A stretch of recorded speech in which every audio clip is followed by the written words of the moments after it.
Okay, morning lads. As I said, I would do the solution up for you. Alright, now I'm not going to do the whole lot. I know I gave you those three right-hand columns, but what I'll do is I'll do the last right-hand column, which is questions 5, 9, 13, 17, 21, 25 and 29. Okay, and hopefully that should give you a good feel of how to answer those questions. And then I'll move on to a new section, do a couple examples for you, and then get you to do a bit of your homework. Okay, so as we was talking before we broke up, we're talking about algebra linear equations.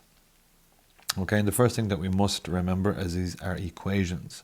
So therefore, the left-hand side, so if we look at this question 5 here, the left-hand side is equal to the right-hand side. So that means x plus 3 has to be equal to 11.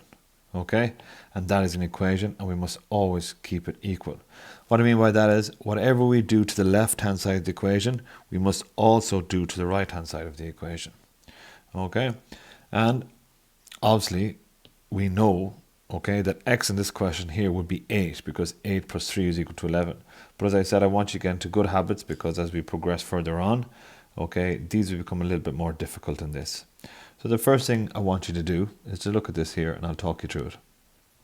So I want to isolate x, okay, and x is on the left hand side here. It's nice and positive because it's a plus x, so I'm going to leave x on the left hand side, and I want to get rid of that plus 3. So what I really do is I actually minus 3 from this side, and what I want is I must keep both sides equal. So what I do to one side I must also do to the other side, so I subtract 3 from this side, okay, and that will end up with x is equal to 11 minus 3, and x is equal to 8 as we discussed at the start.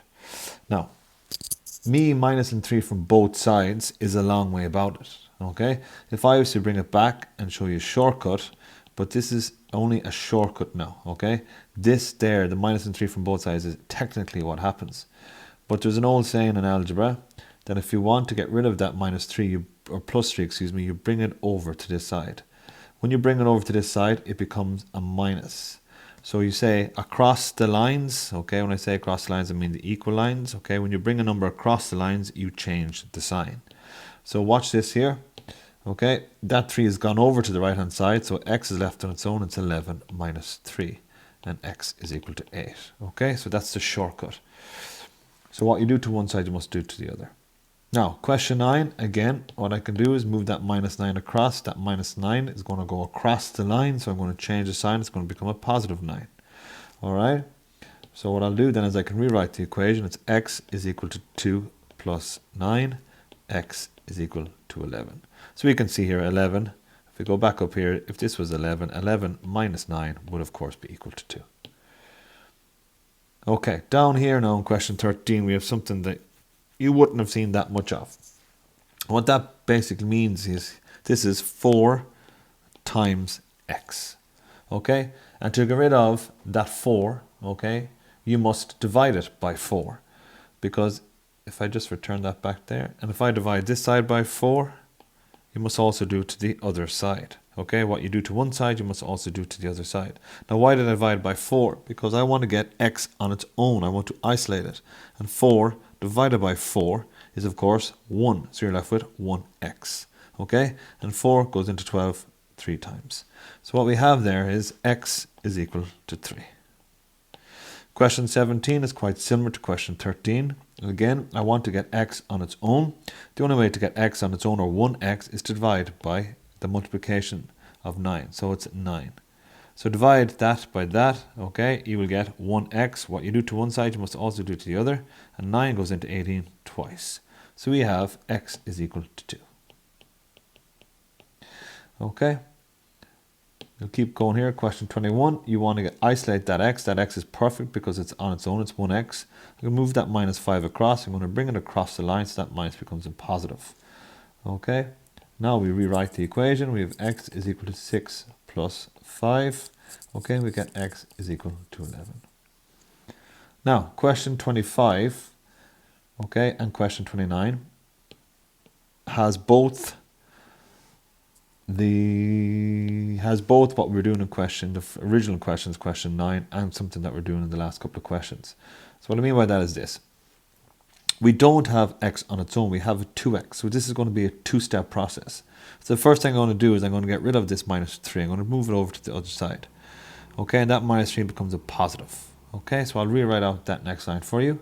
It's 2x is equal to 7 plus 3. Okay, so 2x is equal to 10. Now what we have, okay, is just something like we had there for question 17. A 9x, or like question 13, a 4x, okay? So down here now we have a 2x is equal to 10. In order to get rid of that 2, so we can move it to 1x, is divide both sides by 2, because 2 goes into 2 once, you're left with 1x, and 2 goes into 10 5 times. Okay, so we're left with x is equal to 5. Okay, and question 29 is very similar to question 25. And again, it's going to be a two-step process. Okay, let's move that minus 5 across the line. It's going to become a positive. If we do that, then we can rewrite the equation. We get 3x is equal to 16 plus 5. Tidy it up, 3x is equal to 21. Now we're back to something similar to question 13, something similar to question 17.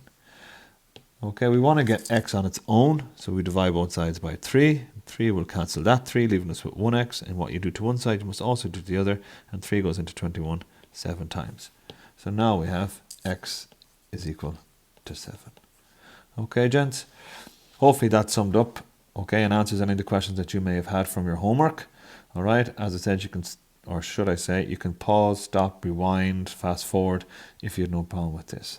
What we'll move on to today, so I know some of you may or may not have your textbooks, and if you don't, I'll put up a picture for you at the end of this. What we're going to look at here, lads, is we're going to look at x's on both sides of the equation. So you can see here, if you look at question 2, okay, you've got a 3x plus 3 on the left-hand side. You've got a 2x plus 7 on the right-hand side. Okay, so what we're going to do is we're going to show you how to solve those equations when you've got x's on both sides of your equation. What I'll do for you is, okay, I will do questions 2, 5, 8, 11 and 14, and your homework then will be 3, 6, 9, 12, 15, 4, 7, 10, 13 and 16. So basically the two right-hand columns, and we'll take it away from there tomorrow. Okay, so let's have a look at those questions. I'll move on to a new page here for you guys. Okay, so question 2. Okay, now question 2 is 3x plus 3 is equal to 2x plus 7. Okay, so what steps do I need to take here? The first step you should do, gents, okay, is move all your x's to one side of the equation and all your numbers to the other side of the equation. In this case here, I'm going to move this 2x over to the left-hand side of the equation, sorry, and move the plus 3 over to the right-hand side of the equation. Now, that 2x, when it's coming across, okay, it is a positive, so now it's going to become a minus. That plus 3 is a positive, it's now going to become a minus when it crosses the line.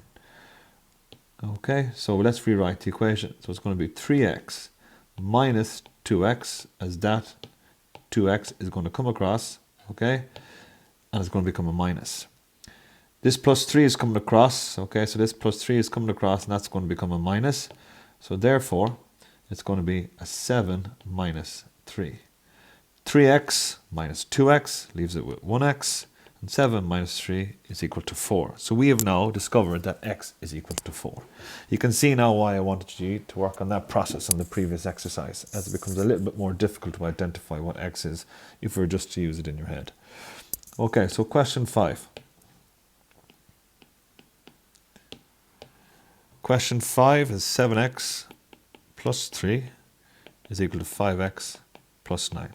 Again, I want to move my x's to one hand side of the equation, and I want to move my numbers to the other side of the equation. So what I'll do is I'll move this 5x over to the left hand side. That there is a positive 5x, so it's going to become a minus. This positive 3 is also going to become a minus when I move it across. I will rewrite the equation to tidy it up, and I have 7x. This 5x coming across is a minus 5x. This 9 is already on the right hand side of the equation, but I have a 3 come over and it's going to become a minus 3. Now it's 7x minus 5x leaves us with 2x. 9 minus 3 is equal to 6. We are not finished, simply due to the fact that that x is not on its own. Okay, so now we're going back to the previous exercise that we did, and we know then in order to get rid of that 2, we must divide both sides by 2, because that 2 will cancel out that 2, leaving us with 1x, and 6 divided by 2 gives us 3. So therefore we have x is is equal to 3.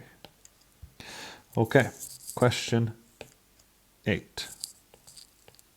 Again, lads, if you have any questions, you can message me on Edmodo or drop me an email to my school email. Okay, so we've got 6x minus 2 is equal to 4x plus 10. Again, move our x's to one side, numbers to the other. We'll move that 4x across here, it's going to become a minus. Move that minus 2 across, it's going to become a plus. Okay, cross the line, change the sign. We'll rewrite this equation now. We get 6x minus 4x is equal to 10 plus 2. Tidy it up and we get 2x is equal to 8. Once again, very similar to question 5. We don't have x completely on its own, so we must divide both sides by 2, as that will reduce it to 1x, and then 2 goes into 8 4 times, which leaves us with x is equal to 4. Okay, question 11. Question 11 is x plus 7 is equal to 2x minus 1. So x plus 7 is equal to 2x minus 1. Now, let's look at this and take a little bit slower, and I'll tell you the reason why. If I was to look at this question, lads, I would move my x's this time to the right-hand side of the equation. Reason being, I normally move my x's to the side where my larger x is, because this will always keep my x's positive. So in this case here, okay, I'm going to move this x over to the right-hand side because 2x is the larger x value. If you look back at question 2, okay, you can see 3x was my larger value on the left-hand side, hence I moved my x's to the left-hand side. Question 5, 7x was my larger x value, so I moved my x's to the left-hand side. And likewise with question 8, 6x was my larger x value, so I moved the 4x over to the left-hand side. In this question here, 2x is my larger value, so I'm going to move my x's over to the right-hand side. And doing that then, I'm going to move my numbers to the left-hand side, so that minus 1 is going to come across the line, it's going to become a positive. So let's rewrite that out. Numbers this time on the left-hand side, so it's 7, and then it's going to be plus 1, is equal to 2x, okay, and that x I should roll, coming across is going to become a minus, okay, so that 2x minus x, 7 plus 1 is 8, 2x minus x is x. So we have x is equal to 8, or 8 is equal to x. No matter what way you read it, lads, it's exactly the same, because in the equation, the left-hand side is equal to the right-hand side. Okay, and finally, the last question I'm going to do with you today, gents, okay, is question 14. And question 14 is 5x minus 2 is equal to 40 minus x. And as you can see, my x's, my larger x value is on the left-hand side of the equation. So what I will do is, we will move the x's over to the left-hand side of the equation. So this x is going to come across the line, it's going to change signs, it's going to be positive. This minus 2 is going to cross the line, it's going to change signs, it's also going to become positive. Rewrite the equation to tidy it up. You've got 5x plus x is equal to 40 plus 2. 5x plus x will give us 6x, and 40 plus 2 is 42. Okay, now what we must do is, of course, is get x on its own. So we divide both lines, both sides should I say, by 6. And 6 goes into 6 once, leaving us with x. And 42 divided by 6 will of course give us 7. So now we have x is equal to 7. Okay, boys. Hopefully that made sense to you. Again, you can re-watch this in a couple of times. If you have any questions, lads, please don't hesitate to contact me. As I said, message me on Edmodo, or you can drop me an email on my school email, sarmstrong@stmaryscollege.ie. All right, gents, chat to you later.